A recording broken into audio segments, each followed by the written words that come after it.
사무엘상 20장 후반부 쪽에 보시면 사울 왕이 다윗을 어떻게 생각하고 있었는가에 대해서 알 수 있습니다. 20장 31절 말씀 보시면 사울 왕이 요나단에게 다윗을 잡아오라 라고 말하면서 다윗을 가리켜서 죽어야 할 자라고 말하고 있습니다. 이 죽어야 할 자에 대한 아래 각주를 보시면 원문의 뜻이 사망의 자식, 죽음의 자식이라고 하는 뜻입니다. 저주를 퍼붓고 있는 거죠. 사울의 이런 의증을 파악한 다윗은 사울의 세력이 미치지 않는 곳으로 가고 싶어 했습니다. 그곳이 어디냐 하면 블레셋 땅입니다. 블레셋으로 이제 망명을 하려고 급하게 나오다 보니까 뭐 음식이나 무기나 옷 같은 거를 가지고 나올 수 없었던 거죠. 그래서 성막이 있고 또 대제사장이 있는 놉이라고 하는 지역으로 가게 됩니다. 놉은 사울이 살고 있었던 기브아 지역에서 2km 정도도 안 떨어져 있는 아주 가까운 곳입니다. 이때 대제사장이 아히멜렉이라고 하는 사람인데 우리가 앞에서 다뤘던 엘리 제사장의 증손자입니다. 엘리 제사장의 그 가문이다라고 하는 거죠. 우리가 앞에서 엘리 제사장의 죄로 인해서 그 가문 가운데 젊은이들이 다 죽을 것이다 라고 하는 것을 우리가 앞에서 살펴보았는데, 공교롭게도 오늘 이 사건이 엘리 가문의 제사장들이 거의 다 죽음을 맞이하게 되는 그런 원인이 되는 것입니다. 어쨌든 다윗을 만난 아히멜렉이 이상한 생각이 들었습니다. 다윗이 지금 천부장이고 또 사울 왕의 사위이고 굉장히 높은 사람인데 왜 이렇게 혼자 다니는가 생각을 했던 겁니다. 그리고 행색을 보니까 도망자의 행색을 하고 있는 겁니다. 그러니까 아히멜렉이 왜 이렇게 혼자 이러고 다니십니까? 라고 묻고 있던 거죠. 이에 대한 다윗의 대답이 2절에 나오게 되는데, 지금 사울이 나를 잡으려고 죽이려고 한다 이렇게 대답하지 않고 거짓말을 하는 겁니다. 대제사장이 못 믿어서 라기보다는 정직하게 말하는 것이 좋지 않겠다라고 생각을 해서 그랬던 것 같습니다. 자, 그리고 나서는 다윗이 먹을 것이 없습니까? 이렇게 묻고 나서 아히멜렉으로부터 거룩한 떡, 진설병을 받았다라고 한 내용이 오늘 본문의 내용입니다. 자, 오늘 우리가 살펴볼 내용이 아히멜렉이 성막에 있었던 진설병을 다윗에게 준 사건, 이것에 관한 내용입니다. 성막의 크기는 길이가 15m, 그리고 넓이가 한 5m 정도 되는 천막입니다. 성막에 딱 들어가면 성소가 있고 또 그 텐트 안쪽에 지성소가 있는데, 지성소는 가로 세로가 약 5m 정도 된다라고 생각하시면 됩니다. 지성소에는 하나님의 언약궤가 있고 성소, 들어가자마자 있는 성소에는 등대와 진설병 상과 등대가 있게 됩니다. 자, 그 가운데 진설병에 대한 규례가 레위기 24장 5절부터 8절까지 나오게 되는데, 규례가 이렇습니다. 진설병은 한 개당 약 8리터 정도의 고운 가루로 만들게 됩니다. 한 떡이 8리터 정도 되니까 굉장히 큰 거죠. 근데 다만 누룩을 넣지 않아서 납작하게 되어 있는 떡이다 라고 생각하시면 됩니다. 동그랗게 납작하게 만들어져 있는 겁니다. 자, 이렇게 떡을 드린다 라고 하는 것은 사람이 먹어야만 살 수 있는데 생명의 근원되는 떡을 하나님께 드린다 라고 하면서 하나님이 나의 생명의 주인이십니다 라고 하는 믿음의 고백이 진설병에 담겨져 있는 거죠. 자, 이 떡은 일주일 동안 성소에 놓아두었다가 다음 안식일 날 다시 새롭게 만들어 가지고 새 것과 교체를 하게 됩니다. 묵은 떡은 누가 먹게 되느냐 하면 아무나 먹을 수 있는 것이 아니라 제사장들만 먹게 되어 있습니다. 그리고 성소 안에서만 먹을 수 있게 되어 있습니다. 왜냐하면 이 떡은 그냥 일반 떡이 아니라 하나님께 드려진 거룩한 떡이기 때문에 그렇습니다. 자, 그러니까 제사장 외에 다른 사람이 먹는 것은 율법의 금지되어 있다라고 하는 거죠. 자, 그런데 오늘 본문을 보시면 다윗이 먹을 것을 달라라고 할 때 아히멜렉이 내 수중에는 먹을 것이 없고 진설병만 있다라고 하면서 다윗에게 그 떡을 주게 되었고 다윗은 그 떡을 먹게 되었다라고 하는 거죠. 자, 우리가 오늘 살펴보려고 하는 것이 아히멜렉이 이 다윗에게 이 진설병을 준 것이 옳은 일인가 잘못된 일인가 라고 하는 것입니다. 여러분, 이 말씀이 중요한 이유는 종교적 행위의 본질에 대해서 우리에게 생각하게 하는 말씀이기 때문에 그렇습니다. 여러분이 만약에 아히멜렉 제사장이다 라고 한다면 여러분은 어떻게 하시겠습니까? 먹을 것을 줘야 되는데 먹을 것이 없습니다. 거룩한 떡, 율법에 일반인들은 먹지 못하게 만들어져 있는 진설병밖에 없었고, 그런데 이 떡을 다윗에게 주어야 되냐 말아야 되냐? 여러분이라면 줄 것 같습니까? 안 줄 것 같습니까? 뭐가 맞는 것입니까? 무엇이 옳은지 예수님께서 이것에 대해서 말씀하셨습니다. 마태복음 12장 말씀 한번 찾아볼까요? 마태복음 12장. 자, 신약성경 18페이지 말씀입니다. 마태복음 12장 1절에서 8절까지 말씀입니다.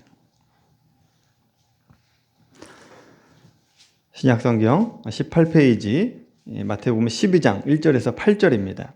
여러분, 이 내용은 오늘 안식일에 예수님께서 제자들을 데리고 밀밭 사이로 지나가실 때 있었던 일입니다.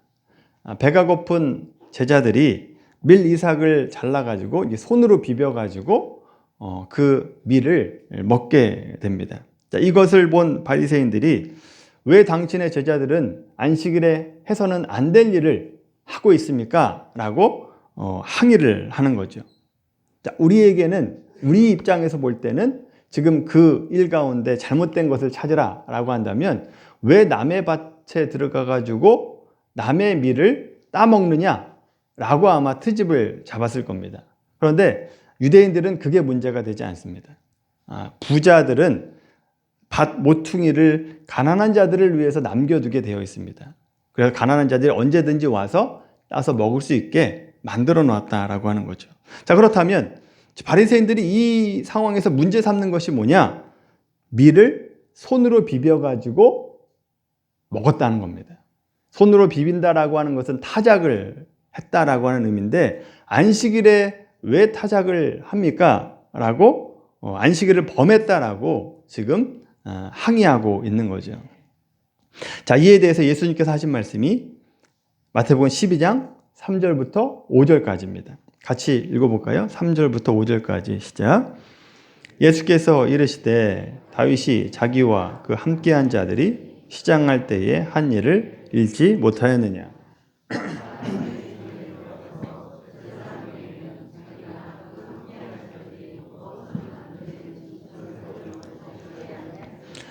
또 안식일에 제사장들이 성전 안에서 안식을 범하여도 죄가 없음을 너희가 율법에서 읽지 못하였느냐?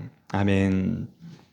자, 5절 말씀 보시면 성전 안에서 제사장들이 안식일을 범했다라고 하는 것은 성전 안에서 일을 하다 보면 안식일일지라도 해야 될 일이 생기게 됩니다. 안식일을 범하는 일이 생기게 된다라고 하는 거죠. 그러니까 어쩔 수 없이 노동을 해야 되는데 그 일에 대해서는 안식일을 범했다라고 말하지 않는다라고 하는 거죠. 그러면서 다윗의 진설병을 먹은 것도 언급하고 계신데 결국 아히멜렉이 진설병을 준 것이 잘못됐다는 겁니까? 아니면 잘했다는 얘기입니까? 잘못된 것이 아니다 라고 하는 말씀을 하고 있는 것이다 라고 하는 거죠. 왜 그렇습니까? 모든 율법이라고 하는 것은 모든 상황에서 동일하게 적용되는 것이 아니기 때문에 그렇습니다. 자, 그러면서 지금 예수님께서 뭐라고 말씀하시느냐? 6절부터 8절까지 말씀을 하고 계십니다. 마태복음 12장 6절부터 8절까지 같이 읽겠습니다. 시작. 내가 너희에게 이르노니 성전보다 더 큰 이가 여기 있느니라. 나는 자비를 원하고 제사를 원하지 아니하노라 하신 뜻을 너희가 알았더라면 무죄한 자를 정죄하지 아니하였으리라. 인자는 안식일의 주인이라 하시니라. 아멘. 안식일의 주인이 누구라고 말씀하시죠? 예수님이 안식일의 주인이다 라고 하는 겁니다. 따라서 안식일에 율법을 따를 것이 아니라 누구를 따라야 돼요? 예수님의 말씀을 따라야 된다라고 하는 거죠. 율법보다 우선하는 예수님을 따르는 것이 안식일법이다 라고 하는 겁니다. 예수님께서 원하시는 것이 뭔데요? 예수님께서 원하시는 게 뭐죠? 저를 보면 안 되고 성경을 봐야죠. 7절에 뭐라고 되어 있나 보십시오. 나는 자비를 원하고 제사를 원하지 아니하노라. 이게 예수님의 뜻입니다. 여러분, 이 말씀은 호세아 6장 6절 말씀을 인용한 말씀이에요. 6장 6절에 보면 이렇게 되어 있습니다. 나는 인애를 원하고 제사를 원하지 아니하며 하나님을 아는 것을 원하노라. 안식일의 주인 되신 예수님께서 원하는 게 뭐냐? 인애를 원한다. 하나님을 아는 것을 원한다 라고 하는 겁니다. 여러분, 이 말씀이 제사나 번제를 싫어하신다는 뜻이 아닙니다.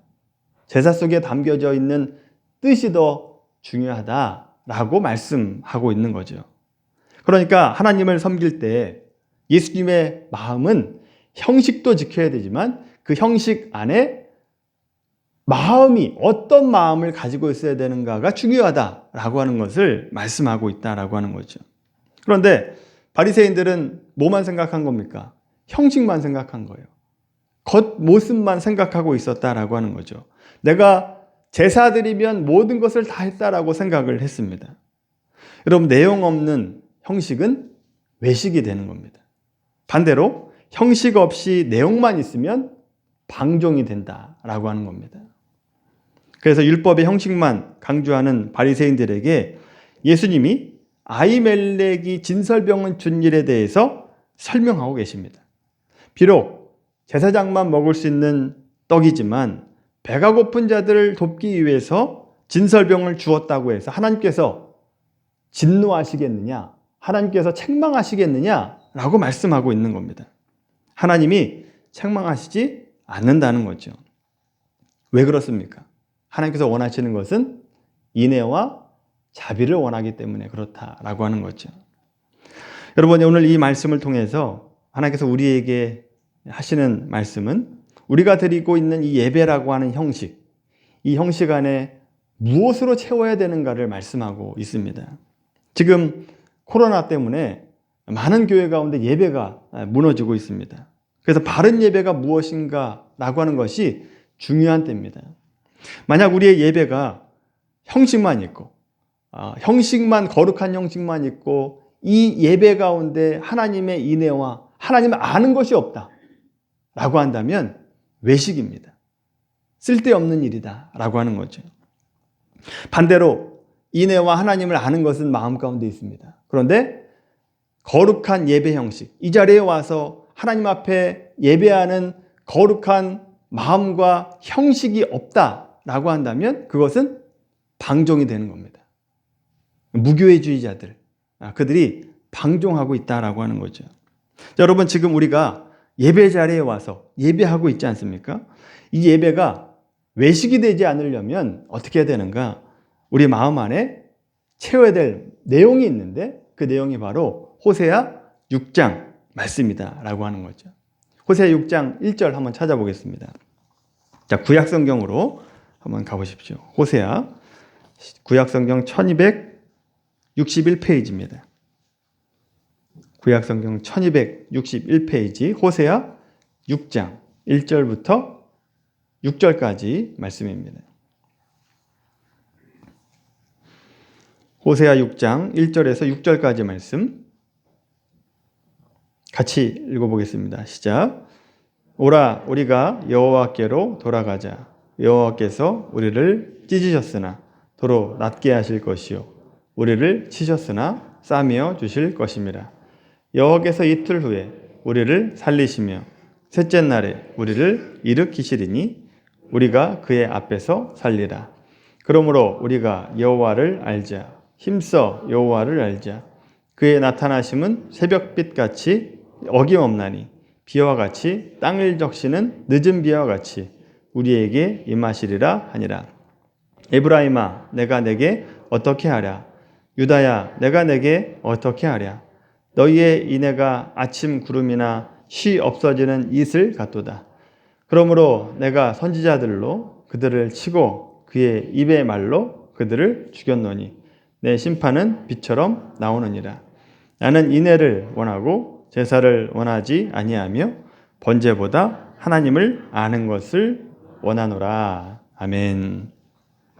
그리고 호세아 선지자는요, 북이스라엘에서 활동했던 선지자입니다. 북이스라엘의 여로보암 2세 왕 때 활동했던 선지자. 자, 호세아가 활동할 당시에 이제 북이스라엘이 멸망하기 약 30년 전입니다. 721년에 멸망하게 되는데 그 30년 전에 활동했던 선지자가 호세아입니다. 자, 얼마 안 남았죠? 망할 때가. 자, 그런데 망할 때가 얼마 남지 않았음에도 불구하고 북이스라엘이 그 어느 때보다 경제적으로 풍요로웠습니다. 정치적으로도 안정되어 있었습니다. 뿐만 아니라 종교적으로도 아주 예배를, 제사를 잘 드리고 있었습니다. 자, 그렇다면 하나님께 칭찬을 드려야 되겠죠. 제사도 잘 드리고 있으니까 칭찬 드려야 되잖아요. 그런데 하나님께서 말씀하시는 내용이 칭찬이 아닙니다. 4절부터 6절까지 말씀 보시면 책망을 듣고 있죠. 어떤 책망이냐? 너희 인애가 충분하지 않다는 겁니다. 금방 사라진다 라고 하는 거죠. 또 너희가 하나님을 너무 모르고 있다라고 책망하고 있습니다.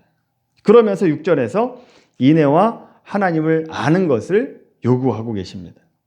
결국 북이스라엘 사람들의 꾸짖음은 뭐냐? 형식에만 그치는 제사를 드리고 있다는 겁니다. 너희의 마음이 없다는 거죠. 너희가 어떤 마음으로 제사를 드려야 되는지를 모르고 제사만 드리고 있다. 그러면서 너희의 삶 가운데 인애가 없다. 선행이 없다. 하나님을 아는 것이 없다라고 책망하고 있는 겁니다. 결국 올바른 예배, 좀 더 넓게 보자면 올바른 신앙생활이라고 하는 것이 뭐냐? 형식만 있으면 안 되고 한 사람의 인격과 삶의 실천까지 이어져야만 된다라고 하는 것을 말씀하고 있는 거죠. 따라서 우리가 예배를 드린다고 끝나는 것이 아닙니다. 예배 안에 하나님이 기뻐하시는 내용을 갖추고 있어야 됩니다. 오늘 우리가 예배하는 이 예배 자리에 어떤 마음, 어떤 내용을 채워야 되는가? 6절에 나오듯이 인애와 하나님을 아는 것으로 채워야 된다라고 하는 거죠. 여러분, 호세아서에서 강조하는 것 하나만 더 첨가하자면요, 호세아서 4장 1절에 보시면 인애와 더불어서 진실을 요구하십니다. 진실과 인애와 하나님을 아는 것으로 우리의 예배를 채워야 된다라고 하는 거죠. 그렇다면 이 진실과 인애가 무엇인가 구체적으로 말씀을 드리자면, 여러분, 진실이라고 하는 것, 진실이라고 하는 것은요, 의롭고 성실하다라고 하는 뜻입니다. 의로운 자가 성실하게 의로워야 된다라고 하는 뜻입니다. 여러분, 이 말이 뭐냐? 의로운 것이 다가 아니라는 얘기입니다. 의롭다라고 하는 것이 다가 아니라 의로운 자가 성실하게 의로워야 된다라고 하는 거죠. 근데 여러분, 우리가 생각할 때는 의로우면 다 한 거 아닙니까? 옳으면 끝난 거 아닙니까? 하나님은 아니라는 겁니다. 옳다고 끝나는 것이 아니다라고 하는 거죠. 만약 의로운 것이 최고다라고 한다면 옳은 것으로 다 끝나는데, 하나님은 옳은 자가 성실하게 의로워야 된다라고 말씀합니다.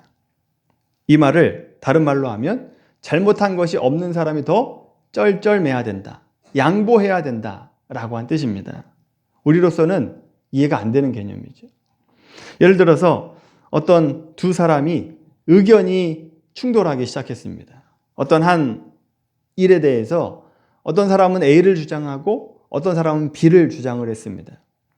근데 A를 주장한 사람이 계속 이렇게 해서 갈등하고 싸우다 보면 더 큰 문제가 생기겠다라고 생각을 해서 A를 주장한 사람이 자기가 틀리지 않았다라고 확신하고 있음에도 불구하고 죽고 사는 문제 아니니까 양보했습니다. 당신이 원하는 대로 하십시오. 정권을 다 줬습니다.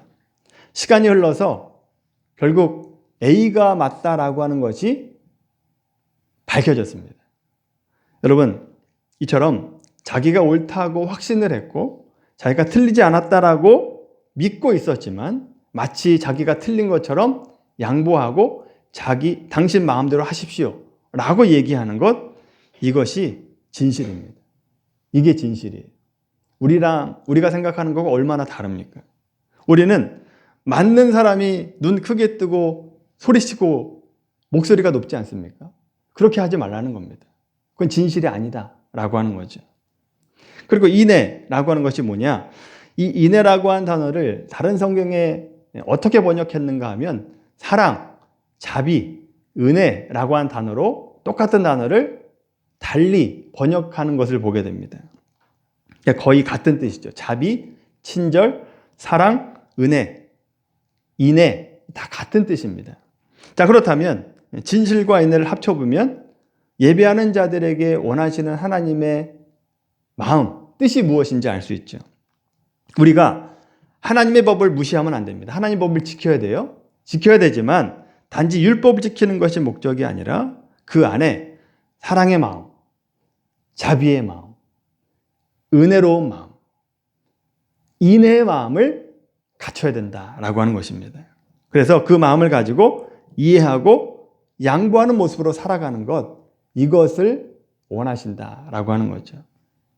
여러분, 이제 우리가 하나님 앞에서 행하고 있는 나의 종교적인 모습을 한번 돌아보시기 바랍니다. 하나님 앞에 응답받기 위해서 우리가 하는 최고의 정성이 뭐냐? 금식이나 내가 힘에 넘치는 헌신 같은 거라고 생각을 합니다. 물론 하나님께 정성을 드리는 표현 중에 하나인 것은 맞습니다. 그러나 우리가 생각하는 정성과 하나님께서 우리에게 원하시는 모습이 얼마나 다른지를 한번 보십시오. 하나님이 요구하시는 것은 내가 얼마나 열심히 있고 충성되고 또 하나님께 열정을 다해서 하나님께 헌신했는가, 그것만 보는 것이 아니다라고 하는 거죠. 하나님께서는 우리 한 사람 한 사람이 목적이기 때문에 우리 한 사람 한 사람이 하나님의 사람이 되기를 원하십니다. 하나님의 자녀로운 삶을 살기를 원하신다라고 하는 거죠. 그래서 하나님께서 원하시는 것이 호세아 말씀처럼 진실과 인애의 모습을 원하십니다. 하나님을 아는 것을 원하신다라고 하는 거죠. 예배 자리 밖에서 예수님 믿는 자라고 하는 것이 삶 속에서 나타나기를 원하신다라고 하는 거죠. 여러분, 그렇게 살아가는 것이 예수 믿는 자들의 특권이고 복이고 은혜라고 하는 것을 믿으시길 바랍니다. 하나님께서 우리에게 요구하시는 것이 이게 무엇인지 모르면 어떻게 되느냐?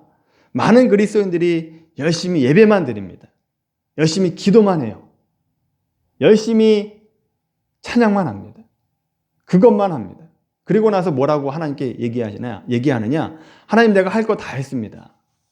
하나님, 할 거 내가 다 했으니까 하나님 나에게 복을 주십시오 라고 요구한다고요. 여러분, 이게 옳은 모습이 아니다라고 하는 거죠. 여러분, 이런 모습이 구약의 이스라엘 백성들의 모습이에요. 신약의 바리새인들의 모습이라고요. 이들이 하나님께서 원하시는 것이 뭔지를 모르니까 열심히 제사만 드렸습니다. 율법만 지켰어요. 그리고 나서 우리 할 거 다 했습니다. 복을 주십시오 라고 얘기했어요. 그런데 선지자들이 와서 하는 말이 뭐예요? 다 책망입니다.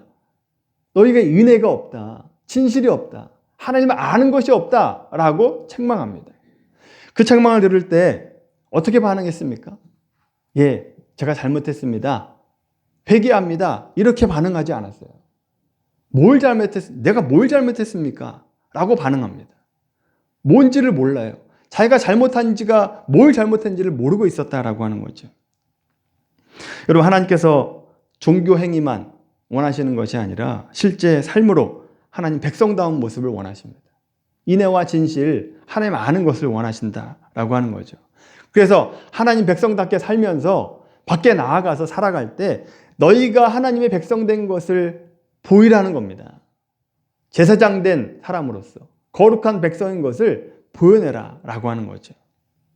여러분, 이것이 구약 백성들에게 하나님께서 원하신 것이고 오늘날 교회와 성도들에게 원하시는 모습입니다.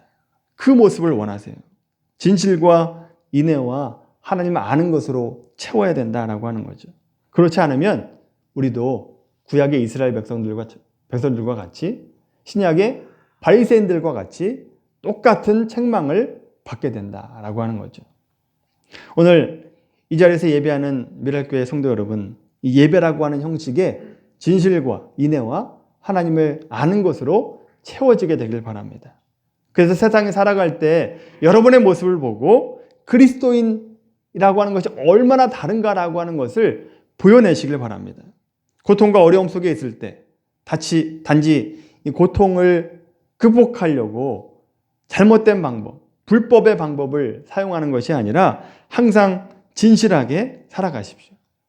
기쁘고 즐거운 일이 있을 때 이 일이 내가 잘나서 된 것이 아니라라고 하는 것을 겸손한 마음으로 인정하시고, 그리고 모든 영광 하나님께 올려드리시고 내게 주신 그 풍요로움을 가지고 여러분 주변 사람들에게 흘려보내는 겁니다. 그게 하나님께서 원하시는 모습이다라고 하는 거죠. 그런 모습을 하나하나 우리 삶 가운데 채워 놓을 때 예배가 진정한 예배가 되는 것입니다. 하나님께서 기뻐하실 만한 예배가 되는 거죠. 여러분, 이 삶이 하루아침에 되지는 않을 겁니다. 시간이 좀 오래 걸리겠죠. 그러나 하나하나 실천해 가게 되면 하나님께서 원하시는 모습으로 변해져 있는 여러분의 모습을 발견하게 될 겁니다. 하나님께서 우리의 삶을 보시고 내가 너희 예배를 내가 기쁘게 받겠다 라고 하는 그런 음성을 듣게 되기를 주님의 이름으로 간절히 축원합니다.